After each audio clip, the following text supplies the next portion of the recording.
10ാം ക്ലാസ്സിൽ മുഴുവനും A+ വാങ്ങിച്ചാലേ തിന്നാൻ കിട്ടത്തുള്ളോ? ഇല്ല ആമിന. മക്കളെ കൊല്ലല്ലേ അള്ളാനെ ഓർത്തിട്ട്. റിസൾട്ട് അങ്ങോട്ട് വരുമ്പോ കഴിഞ്ഞ കൊല്ലമെങ്ങാണ്ടോ ഒരു A+ കിട്ടിയില്ല എന്ന് പറഞ്ഞിട്ട് ഉമ്മ പറഞ്ഞു നിന്നെ കൊല്ലും, നിന്നെ ഞാൻ കൊല്ലും.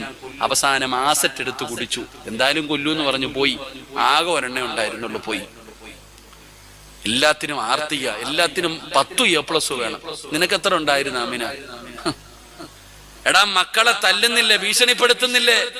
10 എണ്ണം വാങ്ങണ, ഇല്ലെങ്കിൽ നിന്നെ കൊല്ലൂന്ന് പറയുന്ന ആമിനാത്ത 120 കടക്കാൻ നീ സക്കറാത്തിന്റെ വലി വലിച്ചത് നിനക്കറിയോ? സുബ്ഹാനല്ലാഹ്. അവനവനെ കൊണ്ട് പറ്റുന്നതല്ലേ. അള്ളാഹു നമ്മുടെ മക്കൾക്ക് നല്ല ബുദ്ധിശക്തി കൊടുത്ത് അനുഗ്രഹിക്കുമാറാകട്ടെ. ഇനി അടുത്ത നോക്കിക്കോണം, A+ ഒക്കെ വാങ്ങിച്ചു കഴിഞ്ഞാൽ ഓരോ പോസ്റ്റിലും ഫ്ലെക്സ് ചിരിച്ചുകൊണ്ടിരിക്കുന്നു. അതോടുകൂടി മക്കളുടെ കാര്യം പോയി കിട്ടും. അള്ളാഹു കാത്തിരക്ഷിക്കുമാറാകട്ടെ. അൽ ഐനു ഹഖുൻ. കണ്ണാടി നോക്കി